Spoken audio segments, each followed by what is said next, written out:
الحمد لله نحمده ونستعينه ونستغفره ونؤمن به ونتوكل عليه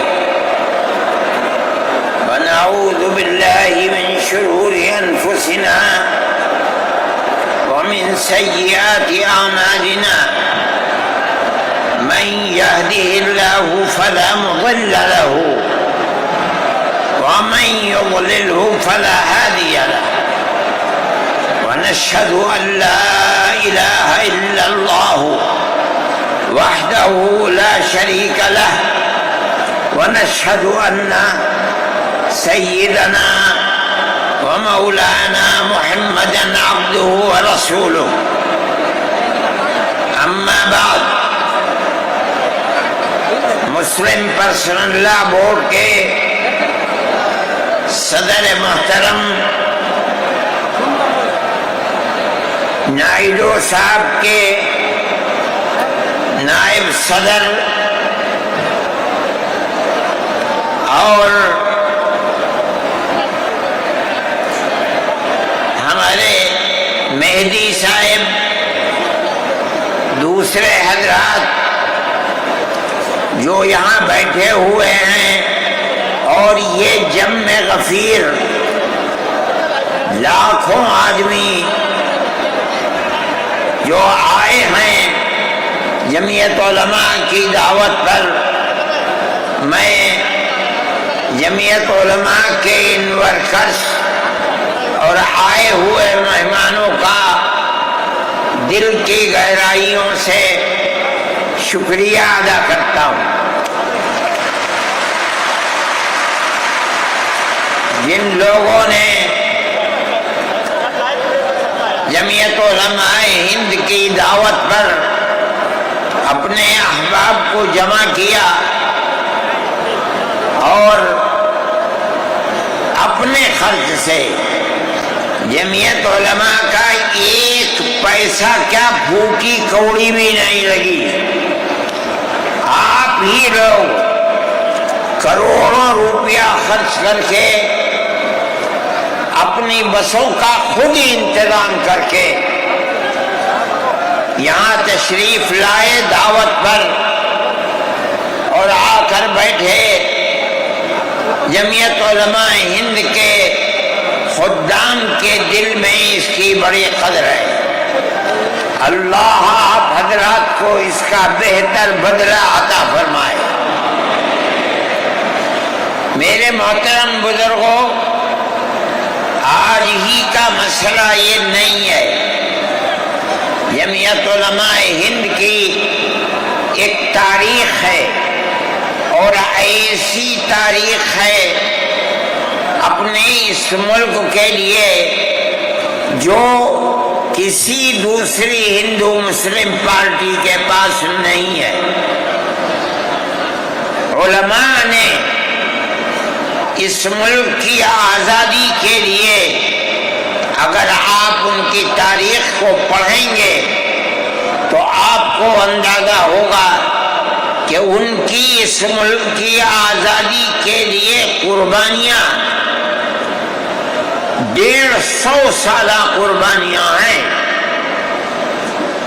کوئی اس ملک کے اندر ہندو مسلم ایسی پارٹی نہیں ہے جس کی تاریخ ایسی قربانیوں کی تاریخ ہو۔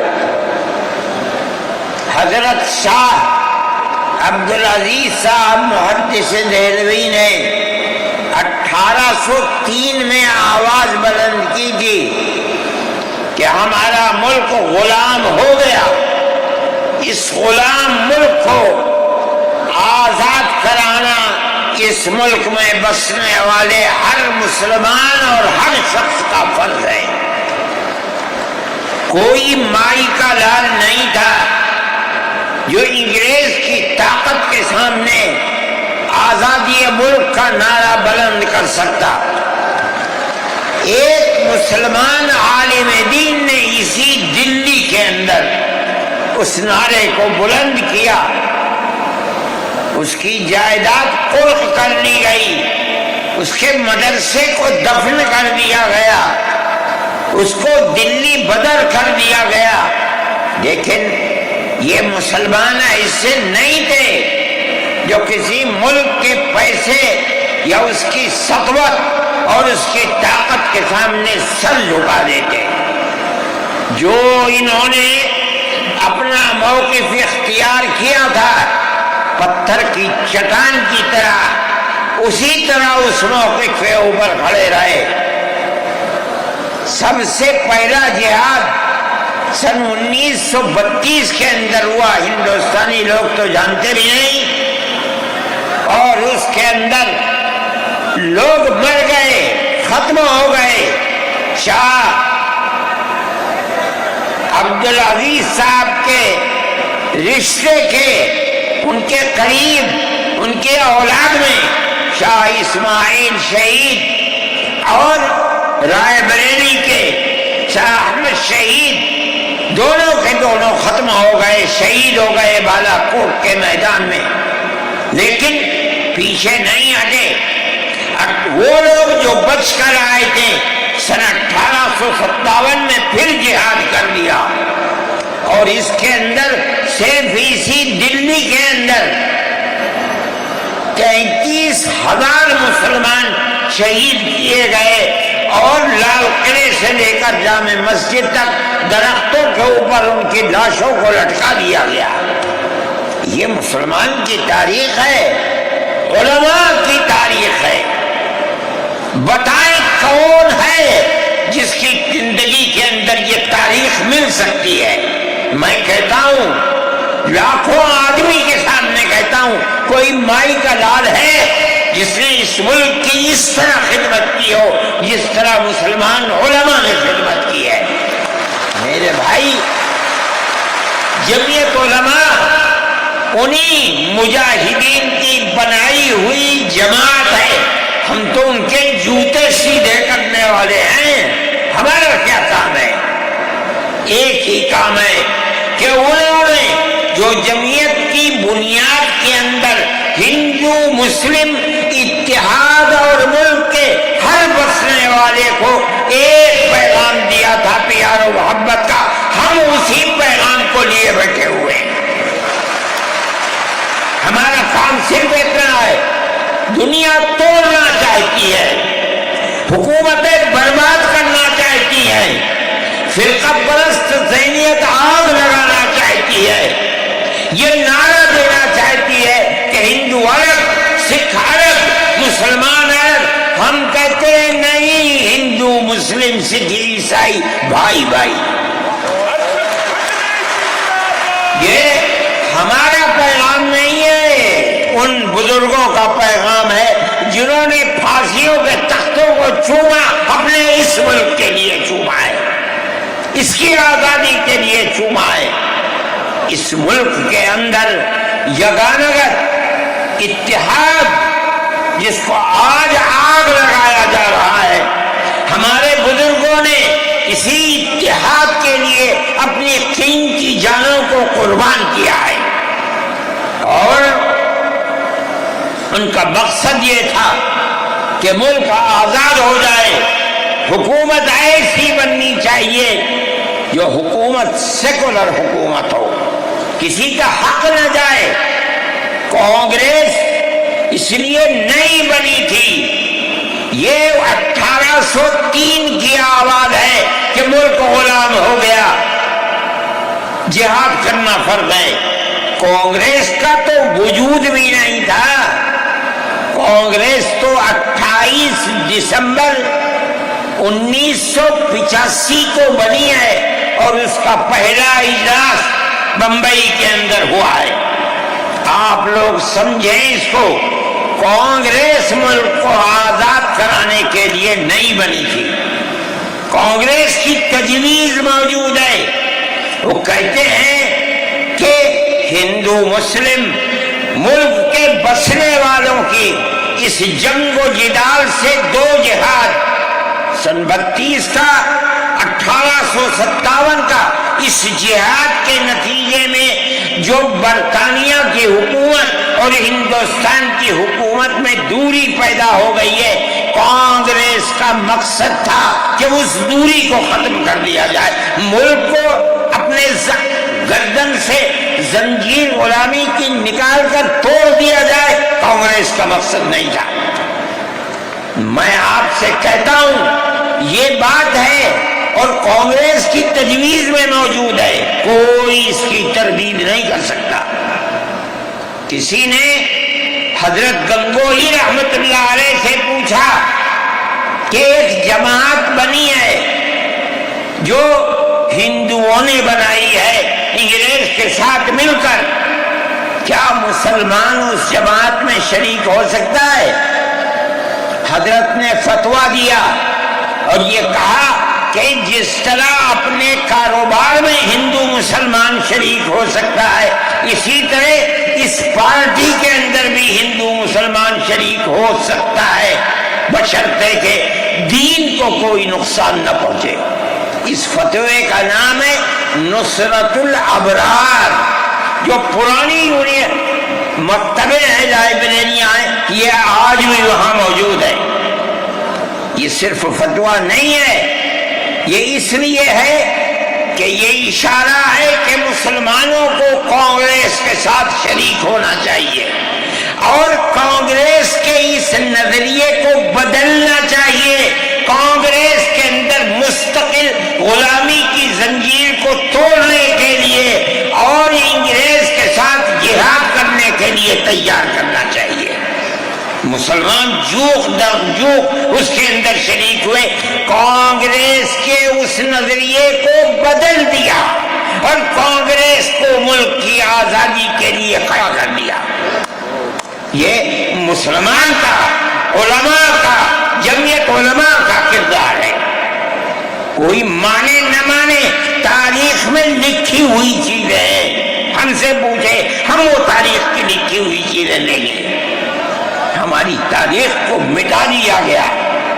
وہ طبقہ جو آج ملک کے اندر اسلام اور مسلمانوں کو دفن کرنا چاہتا ہے، وہ ہماری تاریخ کو دفن کرنے کے اندر کامیاب ہو گیا، مگر ہم کہتے ہیں یہ ہماری تاریخ ہے۔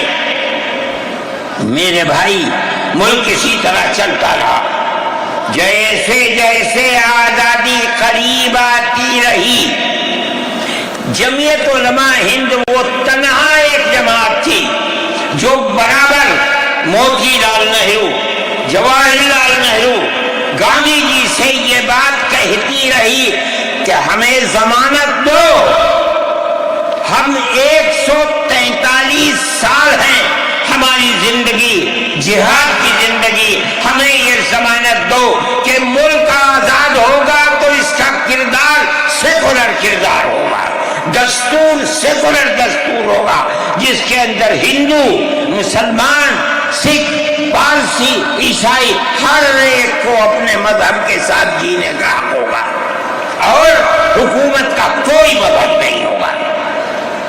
ہمارے پاس تجویزیں موجود ہیں، برابر ہمیں مفتی کفایت اللہ صاحب جو جمعیت علماء کے اس وقت صدر تھے، نام لے کر ان کے پاس موتی لال نہرو، گاندھی جی، یہ لوگ اپنی ورکنگ کمیٹیوں کی تجاویز بھیجتے ہیں، مفتی صاحب کرم فرما، مفتی صاحب یہ ہے کہ ہمارا ملک جب آزاد ہوگا ہم گارنٹی دیتے ہیں کہ ملک سیکولر ملک ہوگا۔ اس کا کیا مطلب ہے؟ ہمارا کردار، ہمارا مذہب، ہمارا وقت، ہر چیز آزاد رہے گا، مسلمان جس طرح چاہے گا اپنی زندگی گزارے گا، اپنے مذہب کو سینے سے لگا کر زندگی گزارے گا۔ میں یہ بات صرف ہوائی نہیں کہہ رہا ہوں، آپ غور سے اس تحریر کا ایک ایک لفظ سنیں۔ ہری پور ضلع سورت کا اجلاس عام جو 19، 20، 21 فروری 1938 میں 47 میں ملک آزاد ہوا، یہ اجلاس 1938 میں، اس سے بھی 9 سال پہلے یعنی آج کے مقابلے میں 80 سال پہلے یہ اجلاس ہوا تھا، اس کے اندر تجویز دیکھیے آپ، ورکنگ کمیٹی نے 1937 میں اپنی کلکتے کی میٹنگ میں اقلیتوں کے حقوق پر 2 تجویز پاس کی تھی، اسے یہ کانگریس منظور کرتی ہے، اس وقت کی بات ہے، اور نئے سرے سے اعلان کرتی ہے کہ ہندوستان کی اقلیتوں کے تمدنی، مذہبی اور لسانی حقوق کی حفاظت کرنا کانگریس کا پہلا فرض اور بنیادی پالیسی ہے، تاکہ حکومت کی کسی بھی ایسی اسکیم میں جس میں کانگریس شریک ہو، اقلیتوں کو ترقی اور نشو و نما کا زیادہ سے زیادہ موقع مل سکے۔ آپ الفاظ پر غور کیجئے، اور وہ قوم کی سیاسی، اقتصادی اور کلچرل زندگی میں پورا حصہ لے سکے۔ اس کے بعد اس بنیاد پر مسلمانوں کو مطمئن رہنا چاہیے کہ آزاد ہندوستان کی حکومت میں ان کا مذہبی فرائض، اذان، نماز، جمعہ، عید، روزہ، حج، زکوٰۃ، مذہبی تبلیغ، مساجد، مقابر، قربانی، مذہبی جلوس، مذہبی جلسے وغیرہ جملہ مذہبی رسوم اور مذہبی ادارے محفوظ ہوں گے، اور اسی طرح ان کی تہذیب و تمدن، ان کے تعلیمی ادارے، خانقاہیں، امام باڑے، عیدگاہیں، تکیے، کربلائیں، آثار قدیمہ، اوقاف وغیرہ سب محفوظ ہوں گے، اور اسی طرح ان کی زبان، ان کی شاعری، رسم الخط وغیرہ سب کے سب آزاد اور محفوظ ہوں گے، کسی پر کوئی رکاوٹ اور قید نہ ہوگی۔ جو میں آپ سے کہہ رہا ہوں، آپ دیکھیے یو پی کانگریس کا شائع کردہ election board National Herald press Lucknow 1946 کے اندر، شاید 10 فروری میں نے نقل کیا ہے، وہ مٹا ہوا تھا، اس کے اندر یہ بلیٹن شائع ہوا ہے۔ میں کہتا ہوں کہ ہندوستان کی جمعیت علماء کے بار بار کھچوٹے لگانے پر وعدہ کرو کہ ملک سیکولر ملک ہے، وہ وعدہ کرنے چلتے ہیں۔ میں آج آپ سے پوچھتا ہوں کہ اس میں سب سے پہلی چیز ہے کہ مسلمانوں کا مذہب اور مذہبی فرائض محفوظ رہیں گے۔ آج میں پوچھتا ہوں، ملک کی آزادی کو 70-80 سال ہو رہے ہیں، بتائیے کیا محفوظ ہے مسلمانوں کا؟ آپ مذہب محفوظ ہے مسلمانوں کا؟ کیا آپ نے مسلمان مذہب کا مسئلہ قرآن و حدیث سے ثابت ہے؟ آپ جو کچھ کر سکتے تھے آپ نے نکاح اور طلاق کے اندر کر دیا، مذہب کا محفوظ ہے؟ آپ کی حکومت اتراکھنڈ میں ہے، آپ یکساں سول کوڈ، یعنی کوئی تعلق مسلمان کا مذہب سے نہیں ہوگا، گورنمنٹ جو قائم کرے گی اس کے اوپر مسلمان کو چلنا ہوگا۔ کہاں کا سیکولرزم ہے؟ کیا مسلمان اس پر اطمینان کر سکتا ہے؟ آپ کی زندگی اور آپ کی حکومت کا بنیادی ناپاک پتھر یہ ہے کہ مسلمان کو اپنے مذہب سے آپ دور کر لیں۔ کیا آپ اسے قبول کریں گے؟ یہ آج کی حکومت کا یہ مسئلہ ہے۔ مذہبی فرائض کہاں کے آپ زندہ رہ گئے؟ آج آپ نے مسئلہ بنایا ہے کہ اتراکھنڈ کی ریاست اور شہروں کے اندر مسلمان جو 50 سال سے آباد ہے، آباد بھی نہیں رہ سکے گا۔ یہ آپ کا کردار ہے، یہ تصویر ہے اور ناپاک تصویر ہے کہتے ہیں۔ اس تصویر کو آپ پیش کر رہے ہیں، یہ تصویر سیکولر دستور کی تصویر نہیں ہے۔ ہمارا آج کا یہ کنونشن سیکولر دستور کی حفاظت کے لیے ہے۔ کہاں ہے جی؟ کیا کر رہے ہو؟ اس ملک کو، ملک میں رہنے والوں کے لیے جہنم بنا رہے ہو۔ جمعیت علماء اس کو قبول نہیں کرتی۔ ہم تو کہہ رہے ہیں اس بات کو، کسی کی زبان اٹھتی ہو یا نہ اٹھتی ہو، لیکن ہم کہتے ہیں کہ جو ہو رہا ہے وہ ملک کو آگ لگانے کے لیے، دستور کو آگ لگانے کے لیے ہو رہا ہے۔ جمعیت علماء اسے قبول نہیں کرے گی۔ اگر جمعیت علماء نے اس بدترین حکومت جو یہ کہتی تھی کہ ہماری حکومت میں سورج نہیں ڈوبتا، جمعیت علماء نے کبھی اس کے سامنے سر نہیں جھکایا، اس کے بعد ہم کس کے سامنے سر جھکائیں گے؟ ہمارا سر صرف ایک اللہ کے سامنے جھکتا ہے اور کسی کے سامنے نہیں جھکتا۔ میرے بھائی، آپ ایک اس کو لیتے ہیں، میں کہتا ہوں اے بیٹا، آپ کیا کہتے ہیں؟ اس کے اندر جہاں ہے وہاں اسی طریقے سے اوقاف وغیرہ سب محفوظ ہوں گے۔ اوقاف محفوظ ہیں، یہ آپ کے سامنے حضرت مولانا بیٹھے ہوئے ہیں، تقریر کی ہے۔ اوقاف کو ہڑپنا چاہتے ہیں۔ ہماری مسجدیں اسی دلی کے اندر 400 500 سال کی مسجدیں ہیں، جس میں جمعیت علماء کا دفتر بنا ہوا ہے، عبد النبی اکبر کے زمانے کی مسجد ہے۔ اور کتنی مسجدیں جن کے پاس اوقاف، اللہ اکبر، لاکھوں کروڑ کے اوقاف ہیں۔ جونپور میں جا کر کے دیکھو کیسی مسجدیں ہیں، دلی کے قرب و جوار میں دیکھو کتنی بڑی بڑی مسجدیں ہیں۔ ہندوستان کا وہ طبقہ جو ان مساجد کے اوقاف کو ہڑپ کرنا چاہتا ہے، کہتا ہے اگر کسی وقف زمین یا مسجد یا کسی بھی چیز کے کاغذات وقف کے نہیں آئے، اس کو وقف نہیں مانا جائے گا۔ کون 500 سال پرانے کاغذات لا کر کے پیش کر دے گا؟ قانون یہ تھا کہ جو مسجد بنی ہے، جو وقف پر بنتی ہے، وہ وقف ہے۔ آپ کو کیا درد ہے کہ آپ اس اوقاف کو وقف کو ختم کرتے ہیں؟ اس کا مطلب ہے مسلمانوں کی زمین کو ہڑپ کرنا چاہتے ہو، حرام کھانا چاہتے ہو، اس لیے ان اوقاف کو ہڑپ کرنا چاہتے ہو۔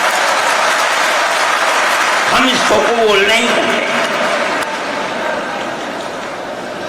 اوقاف ہمارے آباء و اجداد کے کیے ہوئے ہیں، اوقاف اللہ کی ملکیت میں دیے ہوئے ہیں، مسجدیں بنی ہوئی ہیں، آپ ان کی حفاظت کیجیے، اس لیے کہ ہم اس ملک کے رہنے والے ہیں، ہم باہر سے آئے ہوئے نہیں ہیں۔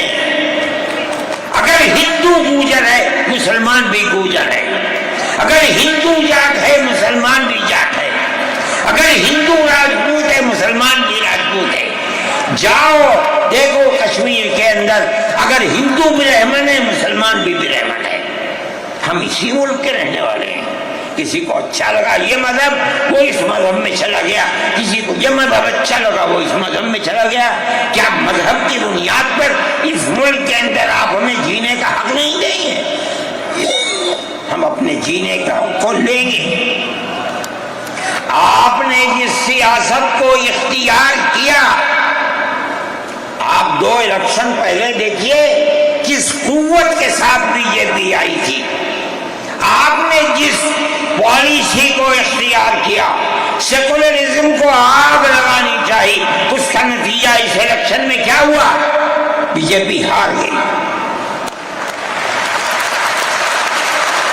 میں کہتا ہوں کہ اگر چندرا بابو نائیڈو کی بیساکھی نہ ہوتی اور ادھر نتیش کمار کی بیساکھی نہ ہوتی تو بی جے پی گورنمنٹ نہیں بنا سکتی تھی۔ کیوں ہوا؟ وہ جو 14 سال پہلے اتنی قوت کے ساتھ آئی تھی کہ لگتا تھا کسی دوسری جماعت کا چراغ ہی نہیں جل رہا ہے، وہ چراغ آج بجھ کیسے گیا؟ اس پالیسی کی وجہ سے۔ ملک کی پالیسی اگر بھائی بھائی کی ہوگی، ملک زندہ رہے گا۔ ایک باپ کی اولاد 5 4 3 اگر پیار و محبت کے ساتھ رہیں گے وہ گھر آباد رہے گا، اگر دشمنی ہوگی سب برباد ہو جائیں گے۔ ہماری یہ پالیسی ہے کہ ہندو، مسلمان، سکھ، عیسائی سب ایک دوسرے کے ساتھ بھائی بھائی ہیں۔ آپ اس پالیسی کو کیوں مخالفت کرتے ہیں؟ ہم اسی طرح چلتے ہیں۔ جمعیت علماء ہند کا یہی کردار ہے، جمعیت علماء ہند آج بھی یہی کرتی ہے۔ میں نے ابھی چند مہینے ہوئے میوات کے اندر لوگ لٹ گئے، پس گئے، ان کو جمع کیا، ہم نے ان سب کو 1 لاکھ یا 2 لاکھ روپئے دیے جا کر کے، مسلمان بھی تھے ہندو بھی تھے، ہم نے ان کو دیا، وہ خوش ہو گئے۔ ہم ہر سال تقریباً 1.5 کروڑ روپئے دیتے ہیں بچوں کو جو پڑھنے والے ہوتے ہیں، جو غریب ہوتے ہیں، اونچی تعلیم کے لیے۔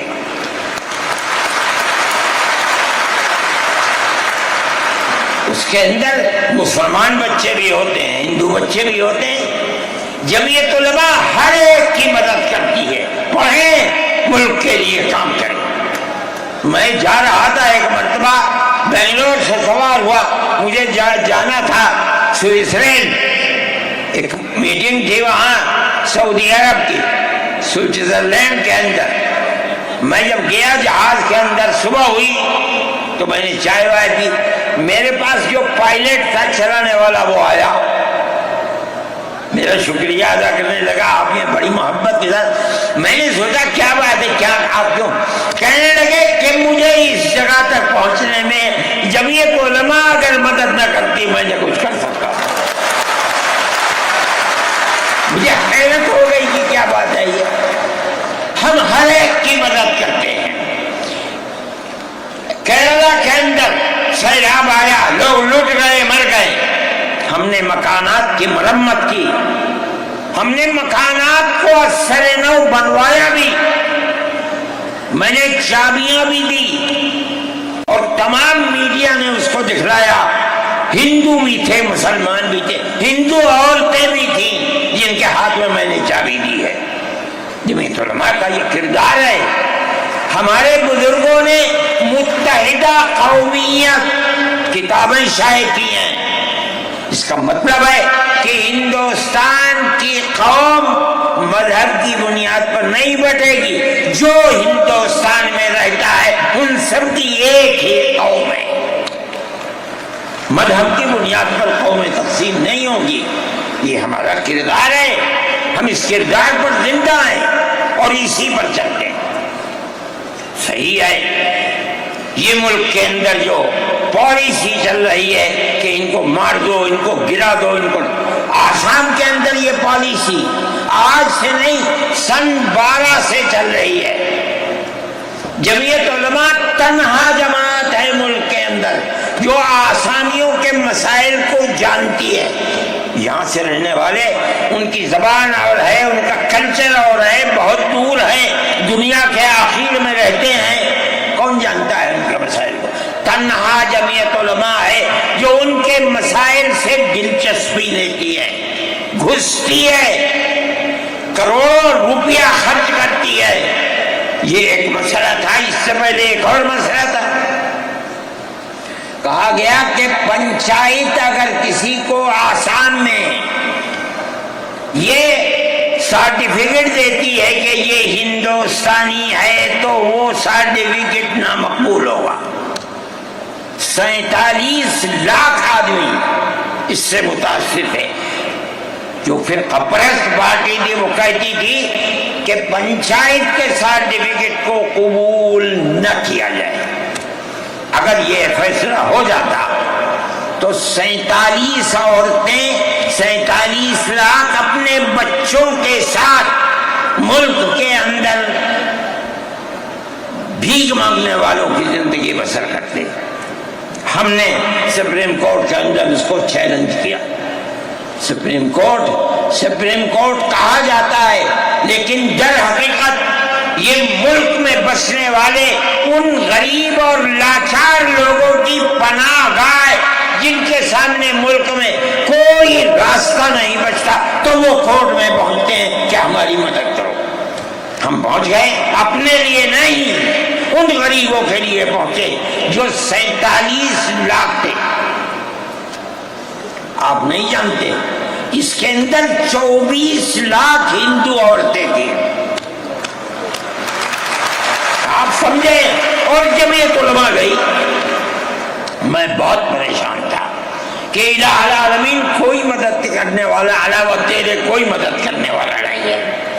میں اللہ کا فضل کرتا ہوں کہ جو کورٹ اور وہیں کا وکیل چیف جسٹس تھا آسامی کا تھا. مجھے خطرہ تھا کہیں یہ آسامیوں کے ساتھ نہ چلا جائے، گورنمنٹ کے ساتھ نہ چلا جائے. اللہ کی قدرت ہے کہ فیصلہ یہ آیا کہ وہ سرٹیفکیٹ جو پنچایت نے دیا قبول کیا جائے گا. میں نے کہا کہ مجھے اپنی زندگی میں کبھی اتنی خوشی نہیں ملی جتنا آج اس فیصلے سے خوشی ہوئی ہے. کیوں؟ صرف مسلمان کے لیے نہیں، یہ ہمارا کردار ہے جو ہمیں اپنے بزرگوں سے ملا ہے، جو جمعیت علماء کی اساس ہے، یہ ان کا کردار تھا. ہم نے اس کی سراہنا کی. اس کے بعد دوسرا مسئلہ آ گیا. دیکھیے سمجھیے مسئلے کو. سارے ہندوستان کے اندر قانون یہ ہے کہ جو سب سے پہلی مردم شماری سن 47 میں ملک آزاد ہوا، سن 51 کے اندر پہلی مردم شماری ہے. جس کا نام اس مردم شماری میں ہے وہ ہندوستان ہے. جس کا نام اس مردم شماری میں نہیں ہے، اگر دوسری مردم شماری میں وہ کہیں سے آ کر بسا اور اپنا نام لایا، وہ ہندوستانی نہیں. اچھا، پاکستان ایک مغربی پاکستان تھا، ایک مشرقی پاکستان تھا. اندرا جی نے اپنے زمانے کے اندر تمام جھگڑوں کو ختم کرنے کے لیے مغربی پاکستان کو الگ، مشرقی پاکستان کو الگ کیا. جنگ ہوئی، مشرقی پاکستان ٹوٹ گیا اور بنگلہ دیش بن گیا. اس وقت بہت بڑی بمباری ہوئی دونوں ملکوں کے اندر. ادھر کے لوگ ادھر، ادھر کے لوگ ادھر. سب لوگ بیٹھے، راجو بیٹھے، بی جے پی بیٹھی، جو وہاں کی پارٹیاں تھیں صوبائی وہ بیٹھی، اور سب نے بیٹھ کر طے کیا کہ آسام کے اندر ہندوستانی ہونے کی دلیل سن 71 کی مردم شماری ہوگی. سارے ملک سے الگ، سارے ملک میں مردم شماری میں ہندوستانی ہونے کے لیے 51 کی ہے، مگر سب پارٹیوں کے دستخط ہیں اس کے اوپر. آسام کے اندر 51 نہیں 71 ہوگی. اب آپ دیکھیے جو فرقہ پرست، اور میں کہتا ہوں ببانگ دول کہتا ہوں کہ آسام کے چیف منسٹر کا کردار بدبودار کردار ہے، خراب کردار ہے، مسلمان کو دفن کرنے کا کردار ہے. وہ یہ کہتا ہے کہ آسام کے سوا آسام کے اندر مردم شماری 71 نہیں، جیسے سارے ہندوستان میں 51 ہے، اسی طرح آسام کے اندر بھی 51 ہوگی. آپ سمجھتے ہیں اس کا اثر؟ آج اس کا اثر یہ ہوگا کہ اگر 71 ٹوٹ جائے اور 51 پر آ جائے تو آسام کے اندر 1.5 کروڑ بچے اور بڑے سب ہندوستان سے باہر ہو جائیں، کہاں جائیں گے؟ صرف مسلمان کی مخالفت، کھانا ہضم نہیں ہوتا ہے بغیر مسلمان کی بربادی کے۔ کوئی نہیں تھا، تنہا جمعیت علماء تھی۔ اس کے اندر بڑا کردار ہے مولانا مشتاق انصر کا، جو جمعیت علماء آسام کے صدر ہیں۔ وہ میرے ساتھ شانہ بشانہ کھڑے رہے اور 12 سال سے زیادہ مقدمہ لڑا، کروڑوں روپیہ اس کے اوپر خرچ کیا گیا۔ یہ خدا کی قدرت ہے۔ آج آیا تو یہ طے کر دیا گیا کہ 51 نہیں، آسام میں 71 ہی بنیاد بنے گا۔ اس کا کیا مطلب ہے کہ آپ نے آسام کی 80 لاکھ کی آبادی کو زندہ کر دیا جو موت کے کنارے پر کھڑی ہوئی تھی۔ مجھے افسوس ہے کہ لوگوں کا یہ قول مجھ تک پہنچا ہے کہ انہی نے آسام کے چیف منسٹر سے یہ بات کہی کہ اب کیا ہوگا، کہنا ہماری صحت پر کوئی اثر نہیں پڑتا ہے۔ کیا مطلب ہے؟ ہم آسام میں مسلمانوں کو چین کا سانس نہیں لینے دیں گے۔ دیکھیں کب تک چلتے ہیں۔ اگر جمعیت علماء زندہ ہے اور اللہ نے ہمیں زندہ رکھا، ہم دیکھیں گے کہ کیا کرتے ہیں۔ ہم زندہ ہیں میرے بھائی، یہ جمعیت علماء کا کردار ہے، ہم اس کے پیچھے چلتے ہیں۔ جمعیت علماء زندہ باد، مدنی زندہ باد۔ اتنے موٹے آدمی کی آواز نکلتی نہیں ہے میرے بھائی، ہمارا یہی کردار ہے۔ ہم ان مسلمانوں کی مدد کرتے ہیں جو مسلمان مصیبت کا شکار ہیں۔ یہ فرقہ پرست ذہن جس کا میں ذکر کر رہا ہوں ہر جگہ موجود ہے، ہر وقت موجود تھا، آج یہ زیادہ ہے، پہلے اتنا نہیں تھا۔ ہر جگہ مسلمان کے لیے، جوانوں کے لیے مصیبت کا شکار ہے۔ خاص طور پر ہم سے لوگ کہتے ہیں کہ تم ان کے مقدمات کو کیوں لڑتے ہو؟ کہتے ہیں تم دہشت گردوں کی پناہ گاہ ہے جمعیت علماء۔ یعنی ان کا مفروضہ یہ ہے کہ جتنے لوگوں پر الزام لگا ہے دہشت گردی کا، وہ سب کے سب حقیقت دہشت گرد ہے، اور جمعیت علماء ان دہشت گردوں کی، ملک ویرودھیوں کی جمعیت علماء مدد کرتی ہے۔ مجھ سے بھی یہ بات کہی، میں نے کہا کہ تم میں کوئی مائی کا لال ہے تو کھڑا ہو کے بتائے۔ جمعیت علماء لوور کورٹ نے پھانسی کی سزا دے دی، گجرات کے اندر ہائی کورٹ میں پہنچے، انہوں نے پھانسی کی سزا دے دی۔ ہم اس کیس کو لے کر، اس کے اندر ہندو بھی تھے، مسلمان بھی تھے، سپریم کورٹ میں آئے۔ سپریم کورٹ میں ہم نے مقدمہ لڑا اور سپریم کورٹ نے انہیں سب کو باعزت بری کر دیا۔ میں نے کہا کہ کسی ملزم کے لیے گورنمنٹ ہندوستان کی حکومت نے حق دیا ہے کہ مقدمہ لڑو۔ اگر کوئی غیر ملکی ہندوستان کے اندر پکڑا جائے، اپنے مدعا کو پیش کرنے کے لیے گورنمنٹ اس کو وکیل دیتی ہے۔ ہم نے کیا جرم کیا ہے؟ ہم انہیں وکیل دیتے ہیں لڑنے کے لیے، بہتر سے بہتر وکیل دیتے ہیں۔ ہم کہتے ہیں کہ لڑو مقدمہ، تاکہ دودھ کا دودھ، پانی کا پانی الگ الگ ہو جائے۔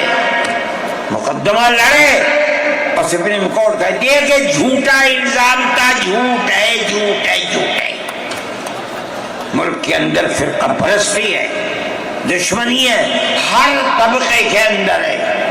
کوئی بھی طبقہ پولیس کا ہو، انتظامیہ کا ہو، کسی کے اوپر جو چاہے الزام لگا دے.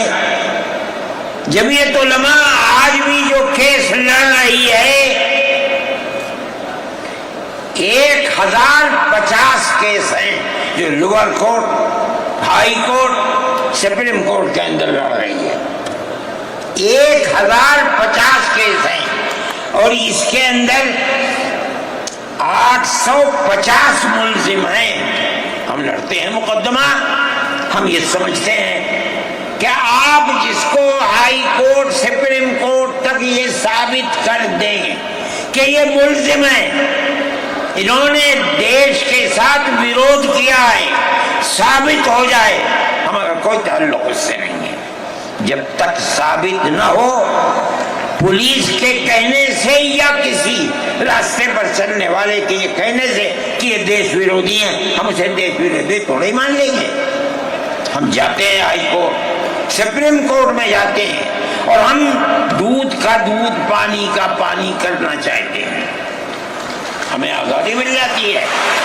بتائیے جمعیت علماء ہند، جمعیت علماء ہند، نعرہ تکبیر، نعرہ تکبیر.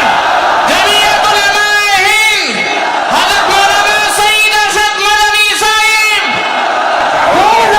جمعیت علماء ہند اسی طرح سے کام کر رہی ہے. ابھی آپ کے یہاں ہلدوانی کے اندر ہوا، مسجد کو توڑ دیا، شہید کر دیا، گولی چلا کر 6 آدمیوں کو قتل کر دیا. اس کے ساتھ ساتھ 101 آدمیوں کو گرفتار کر لیا اور ایسی دفعات ان کے اوپر لگا دی کہ سال 1.5 سال سے پہلے ان کی ضمانت نہیں ہو سکتی تھی. جمعیت علماء نے ہمارے پاس آئے 70 آدمی، کچھ لوگوں نے اپنے کیس لڑے، خوب کسی کو یقین نہیں تھا کہ اس کے اندر کامیابی ہوگی. اللہ کی مدد سے ہم نے اپنے وکیل کو بلایا بمبئی سے، اور اس کے بعد جو بہتر سے بہتر سپریم کورٹ کا وکیل تھا اس کو بلایا اور ہم نے کہا کہ کیس لڑیے. 5 پیشیاں ہوئیں اور وہ وہی آتا تھا ہائی کورٹ. نینی تال میں شاید ہائی کورٹ ہے، وہاں جاتا تھا، وہ اپنا محنتانہ پورا لیتا تھا. 2 پیشیاں ہوئیں آن لائن اور 3 پیشیوں میں وہ گیا وہاں وکیل، اور وہ ایک مہرا تھی وکیل، مگر بہت بہترین وکیل تھی. انہوں نے اپنے کیس کو رکھا اور ہندوستان میں میں نہیں جانتا ہوں جمعیت علماء اتنے کیسوں کو اتنے سال سے لڑ رہی ہے، بیک وقت 50 آدمیوں کی ضمانت ہو جائے، جن میں 6 عورتیں بھی تھیں. یہ پہلی مرتبہ ہوا. ہم یہ سوچتے ہیں کہ ہماری بہت بڑی کامیابی ہے، اللہ کا انعام ہے، اس کا فضل ہے. ہم لڑ رہے ہیں اسی طریقے کے اوپر. مدارس اسلامیہ، میرے بھائی، مدارس اسلامیہ اس ملک کی مذہبی اعتبار سے جان ہے. جمعیت علماء ہمیشہ سے یہ بات کہتی تھی کہ مدارس ام المدارس دارالعلوم دیوبند ہے. حضرت نانوتوی رحمت اللہ علیہ نے جو دستور بنایا وہ دستور یہ تھا کہ کسی گورنمنٹ سے کوئی مدد نہیں لی جائے گی. المؤمن ينظر بنور اللہ، یہ ان کے دل کے اندر ایک بات آئی. میں کہتا ہوں کہ اگر یہ بات نہ ہوتی اور حکومتوں سے پیسے لے لے کر مدارس چلتے، آج ان مدارس کی جان نکل چکی ہوتی. آزاد ہے مدارس، کسی گورنمنٹ کا ایک پیسہ ہمارے پاس نہیں ہے. مسلمان رکشا چلانے والا، مزدوری کرنے والا، دولت مند کاروبار کرنے والا ہر مدرسہ ایک ہاتھ سے دیتا ہے، دوسرے ہاتھ کو پتہ نہیں چلتا۔ اللہ کا فضل ہے۔ اسی طرح مدارس دین کی خدمت کر رہے ہیں۔ ہم یہ سمجھتے ہیں کہ دین کی بقا ہندوستان کے اندر، اس کے اندر بنیادی کردار مدارس اسلامیہ کا ہے۔ لوگ کہتے ہیں تبلیغ کا ہے، میں کہتا ہوں ہاں تبلیغ کا بھی ہے، اصل کردار مدارس اسلامیہ کا ہے۔ ارے بھائی مولانا الیاس صاحب رحمت اللہ علیہ نے تبلیغ کی بنیاد رکھی، کہاں کے تھے؟ مدرسوں سے پڑھ کر کے نکلے تھے۔ مولانا یوسف صاحب نے کام کیا اپنے باپ کے طریقے پر، کہاں سے نکلے؟ مدرسے سے پڑھ کر کے نکلے تھے۔ مولانا چلے گئے، مولانا انعام صاحب، پھر اس کے بعد مولانا اظہار صاحب۔ آج دیکھ لیجئے جو بچے کام کر رہے ہیں وہ سب مدرسوں سے پڑھ کر کے، ان کی اولاد بھی مدرسوں کے اندر پڑھ رہے۔ اصل کردار دنیا کے اندر، ہندوستان میں نہیں ہے، چاہے جہاں دنیا میں چلے جاؤ، اصل کردار مدارس اسلامیہ کا ہے۔ اگر کسی روئے زمین میں آج کہیں کوئی مسلمان اللہ کہتا ہے، میں سمجھتا ہوں دیکھ لو کہیں نہ کہیں کسی مدرسے سے جڑا ہوا ہوگا۔ نعرہ تکبیر! مدارس اسلامیہ! ہندوستان! ہندوستان! زندہ باد! آئین کا محافظ کون ہے؟ ارشد مدنی! ارشد مدنی! آئین کا محافظ کون ہے؟ ارشد مدنی! ارشد مدنی! مدارس اسلامیہ کا یہ کردار ہے۔ اسلام کو پھلتا پھولتا دیکھیں، یہ ان سے برداشت نہیں ہوتا۔ مگر یاد رکھیں کہ اللہ کا یہ چراغ نہیں بجھے گا، اسے بجھانے والے بجھ جائیں گے۔ نعرہ تکبیر! آج سے نہیں 1400 سال سے اسلام کی یہی تصویر ہے کہ یطفئون نور اللہ بافواہہم ویأبی اللہ الا ان یتم نورہ۔ اللہ کے چراغ کو پھونک سے بجھانا چاہتے ہیں، اللہ انکار کرتا نہیں، یہ چراغ مکمل ہو کر کے رہے گا۔ میرے بھائی، فرقہ پرست ذہنیت جو کرنا چاہتی ہے، اللہ چاہے گا تو یہ نہیں ہوگا۔ مسلمان اسی ماحول کے اندر زندہ ہے، زندہ رہے گا، اور اسی طرح اس ملک کے اندر اسلام کا، اس ملک کے اندر بھی اسلام کا چراغ چلتا رہے گا۔ میرے بھائی، میں یہ باتیں اس لیے کہہ رہا ہوں کہ آپ کے اندر حوصلہ ہونا چاہیے، لیکن امن و امان کو مت جانے دیجیے۔ مسلمان مر جائے ٹھیک ہے، مگر امن و امان ختم نہیں ہونا چاہیے۔ میں نے ٹھیک ہے، اسلام کو نہیں مانتا آدمی، اللہ کو نہیں مانتا، اللہ کو برا بھلا کہتا ہے۔ ہمارے آقا ہمارے سر اور آنکھوں پر ان کے جوتے ہیں، ہم ان کو اللہ کے بعد دوسری شخصیت سمجھتے ہیں۔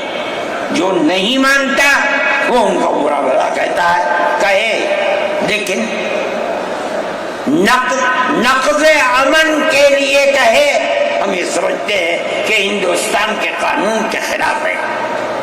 یہ فرقہ پرستی ہے کہ اس کو تو نظر بند کر دیا جائے، کسی جگہ چھپا دیا جائے، اور وہ جو احتجاج کریں ان سے جیلوں کو بھر دیا جائے۔ ہم سمجھتے ہیں کہ یہ خود ایسا کرنے والوں کی فرقہ پرستی ہے، ہم اس کو قبول نہیں کرتے۔ اس لیے میرے بھائی، آنے والے دنوں کے اندر یہ بات طے ہوگی کہ اس سلسلے کے اندر کیا کیا جائے۔ ہم اس کو نقض امن سمجھتے ہیں۔ آپ ایسا کرنے والوں پر نقض امن کی بنیاد نہ بنائیں، اور وہ جو گھروں سے باہر نکلے ان پر نقض امن کی بنیاد۔ آج بنگلور کے اندر جو یہ واقعہ 3 سال پہلے ہوا تھا، جو کرنے والا تھا وہ آزاد پھر رہا ہے، اور میں سمجھتا ہوں کہ 63 یا 64 لوگ 3 سال سے جیلوں کے اندر پڑے ہوئے، صرف اس لیے کہ جو نقض امن کرنے والا ہے اسے تو آپ نے آزاد چھوڑ دیا، اور جو احتجاج کرنے والے تھے ان سے آپ کو جیل میں بھر دیا۔ ہم اس چیز کو اس ملک کے امن کے خلاف سمجھتے ہیں۔ میرے بھائی، بلڈوزر چلانا یہ بھی ایک چیز تھی۔ آپ قانون کے خلاف ہونے پر بلڈوزر چلاتے ہیں، چاہے ہندو کا گھر ہو، چاہے مسلمان کا گھر ہو، چاہے عیسائی کا گھر ہو، ہم اسے بھی برا سمجھتے ہیں۔ آپ نوٹس دیجئے، چند دن کی مہلت دیجئے، کل آپ نے نوٹس لگایا آج لگا دیں، خراب ہے، لیکن آپ دیکھ لیجئے 95% گھر مسلمانوں کے ہیں، پوری روڈ کے اوپر جہاں مکانات کہتے ہیں کہ اپنی جگہ سے بڑھے ہوئے ہیں، مسلمانوں کے بھی ہیں، ہندوؤں کے بھی مکانات، آپ صرف مسلمان کے مکان توڑ دیں۔ پھر دوسری مصیبت کیا ہے کہ اس مکان کے اندر مان لیجئے بوڑھے ماں باپ رہتے ہیں، جس کو آپ نے پکڑا ہے، کوئی غلطی ہوئی ہے، اس کے بیوی اور بچے رہتے ہیں اس مکان میں، غلطی اس ایک آدمی سے ہوئی، آپ پورے مکان کو گرا دیں، ماں باپ کہاں جائیں گے؟ ایسے مکانات کو گرا دیا جس میں وہ کرائے پر رہتے تھے، وہ ان کا مکان بھی نہیں، آپ نے گرا دیا۔ ہم اس کے خلاف، ہم یہ سمجھتے ہیں کہ گورنمنٹ کا یہ عمل ملک کے دستور اور آئین کے خلاف ہے۔ اس لیے جمعیت علماء ان تمام چیزوں کے اوپر نکیر کرتی ہے، اور ہم یہ سمجھتے ہیں کہ اگر یہ ملک زندہ رہے گا تو اخوت و ہمدردی اور پیار و محبت کے ساتھ زندہ رہے گا۔ جمعیت علماء کی یہ پالیسی ہے، ہم سب کو ساتھ لے کر چلتے ہیں، کسی کی مخالفت نہیں۔ یہ پنڈت جی بیٹھے تھے، شاید چلے گئے، تھک کے آئے، استنجے کو گئے کہ تبڑا ٹیکا لگا ہوا ہے، کہنے لگا میں تو آیا ہوں جلسے میں شریک ہوں گا۔ میں نے کہا کوئی دیکھے گا تو کیا کہے گا؟ لگا جی کہنے دے، جو چاہے کہے، میرے تعلقات سب سے ہیں، میں ہر ایک سے اپنے تعلقات، چاہے کوئی ہندو ہو چاہے مسلمان ہو، میں نے اپنے بچپن میں دیکھا ہے کہ حضرت رحمۃ اللہ علیہ کے پاس ہندو بھی آتے تھے، مسلمان بھی آتے تھے۔ میں نے یہ بھی دیکھا ہے کہ ایک گاؤں کے اندر جبیرن میں حضرت کار سے جا رہے تھے، میں بیٹھ گیا، وہاں جا کے میں نے دیکھا کہ ایک ہندو جو اس گاؤں کا پڑھا لکھا آدمی تھا، ہو سکتا ہے حضرت کے ساتھ کہیں جیل میں ہو، اس کے یہاں اس زمانے کے اندر جب پانی نکالنے کے لیے انجن کا رواج نہیں تھا، اس نے لگایا اور حضرت کو بلایا تھا کہ حضرت اس کے اندر بسم اللہ کر کے شروع کر دیں۔ حضرت کا بڑھاپا تھا، وہ اسے چلانے، تو وہ بھی لگا اور بھی لوگ لگے اور حضرت بھی لگے اور اسے چلایا اور پانی نکلنے لگا۔ یہ تعلقات تھے، ہم آج بھی اسی کے اوپر قائم ہیں۔ بغیر پیار و محبت کے ملک نہیں چلے گا، آپ کو یہ چلانا پڑے گا۔ آپ اسلام اور مسلمان کی مخالفت کریں اور اسے برباد کریں، یہ چیز نہیں چلے گی۔ میں اس سلسلے کے اندر جو گٹھ بندھن کی پالیسی ہے میں اس کو اچھا سمجھتا ہوں۔ ایک طرف تو یہ کردار ہے گورنمنٹ کا جو آپ کے سامنے پیش کیا جا رہا ہے، دوسری چیز الیکشن کے زمانے کے اندر جو انڈیا گٹھ بندھن نے اپنا مینیفیسٹو شائع کیا، میرے پاس یہ چیز پہنچی کہ راہل گاندھی جی نے یہ کہا ہے کہ ہماری حکومت اگر بنے گی تو ہم ہر اقلیت کو اپنے مذہب کے اوپر چلنے کی آزادی دیں گے۔ میں نے ان کی اس بات کو قدر کی نظر سے دیکھا اور میں نے اعلان کیا کہ اس اعلان کے بعد مسلمان کو اس گٹھ بندھن کی جس میں رہ کر اس کو آزادی ملتی ہے اپنے مذہب کی، اس کو ووٹ دینا اپنے ملک اپنے دین کی حفاظت کے مرادف ہے۔ اور مجھے بڑی خوشی ہے کہ سارے ہندوستان کے مسلمانوں نے ایک جٹ ہو کر کے گٹھ بندھن کو ووٹ دیا اور گٹھ بندھن اس طرح سے آگے نکلا اور بی جے پی ہار گئی۔ میرے بھائی، یہ جمعیت علماء کی پالیسی ہے اور جمعیت علماء اس پالیسی کے اوپر زندہ ہے۔ مسئلہ فلسطین کا ہے، بڑی عجیب بات ہے۔ فلسطین آزاد ملک ہے، حقیقت یہ ہے۔ آپ یہ دیکھیے، جب دولت عثمانیہ کو دنیا کی بڑی طاقتوں نے مل کر ختم کیا اور خلافت اسلامیہ ترک میں ختم ہو گئی، تو امریکہ، روس، برطانیہ، انہوں نے مل کر ایک یہودی حکومت قائم کی، اسرائیل ہے۔ اس کی ایک حدود اربع تھی، اس کے اندر فلسطین یعنی بیت المقدس نہیں تھا۔ جب وہاں اسرائیل ہو گیا، امریکہ اس کا سرپرست بن گیا۔ اب اسرائیل نے آگے بڑھ کر فلسطین کے اندر اپنے پیر جمائے اور بیت المقدس کو لینا چاہا۔ نتیجہ یہ ہوا کہ جب وہی اردن کے اندر اور بیت المقدس پر بھی قبضہ کیا اور اس کے ساتھ ساتھ فلسطینیوں کو غلام بنایا۔ ابھی دل نہیں تھما، تھوڑے دنوں کے بعد پھر آگے بڑھا اور گولان کی وہ پہاڑیاں جو شام کے اندر تھی ان کے اوپر قبضہ کر لیا۔ جس دن پہلا حملہ بولا فلسطینیوں نے، ہمارے ملک کے پرائم منسٹر نے یہ کہا کہ یہ دہشت گرد ہیں۔ مجھے بڑا افسوس ہوا کہ یہ تاریخ کی دنیا کی نہیں جانتے۔ ایسا لگتا ہے جیسے انہوں نے دنیا کو دیکھا ہی نہیں۔ میں نے اعلان دیا، میں نے یہ کہا کہ جو یہ کہتے ہیں کہ یہ دہشت گرد ہیں، اگر یہ دہشت گرد ہیں اور غلامی کی زنجیروں کو توڑنا یہ دہشت گردی ہے، گاندھی جی بھی دہشت گرد تھے، نہرو بھی دہشت گرد تھے، ہمارے اکابر بھی دہشت گرد تھے۔ یہ ایسی بات ہے جس کی کوئی تعبیر نہیں ہو سکتی۔ اللہ کا فضل ہے، اس کے بعد سے آج تک کبھی یہ نہیں کہا گیا کہ دہشت گرد ہے۔ لیکن مجھے افسوس ہے، میں نہیں مانتا ہوں اس بات کو، لیکن ہندوستان کی یہ غلط پالیسی اگر ہے۔ میں گیا عرب، میں نے لوگوں سے سنا کہ ہندوستان کا بارود فلسطینیوں کے مارنے کے لیے اسرائیل میں ہو رہا ہے استعمال۔ کہنے والوں نے کہا کہ ہندوستان کے فوجی بھی اسرائیل کے ساتھ لڑ رہے ہیں۔ میں اس کی تصدیق نہیں کر سکا ہوں، اس لیے میں بات نہیں، مگر میں یہ کہتا ہوں کہ کھل کر پالیسی ہونی چاہیے۔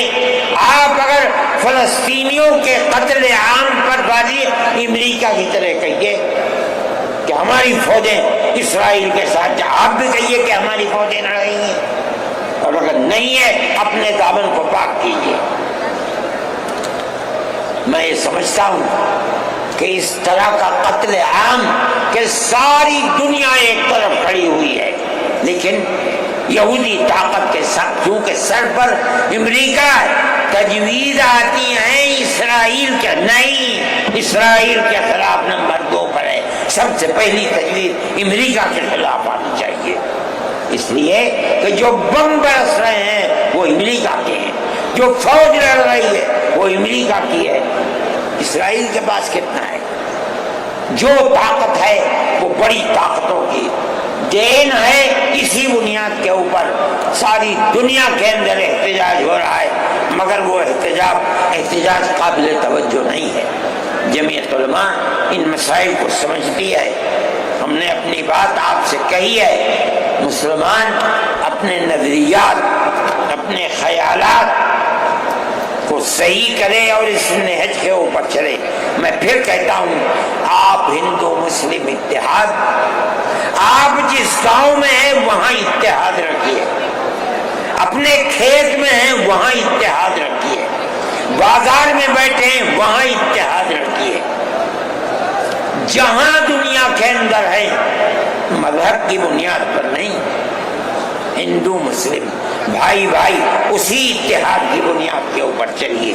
اگر آپ چلیں گے تو آپ اپنے ملک کے وفادار ہیں اور آپ صحیح راستے پر چلنے والے ہیں، اور اگر آپ وہ پالیسی خدا نخواستہ جو فرقہ پرست نظریے کی پالیسی ہے، اگر آپ اسے اپنائیں گے ملک تباہ ہو جائے گا، برباد ہو جائے گا۔ میں انہی نظریات کے ساتھ آپ حضرات سے اجازت لیتا ہوں اور اپنے ان احباب کا شکریہ ادا کرتا ہوں جنہوں نے توجہ دلا کر گھر گھر جا کر اپنے بھائیوں کو اس اجلاس میں آنے کے لیے آمادہ کیا ہے، جمعیت علماء کا پیغام پہنچایا ہے، اور ان لوگوں نے یہاں آ کر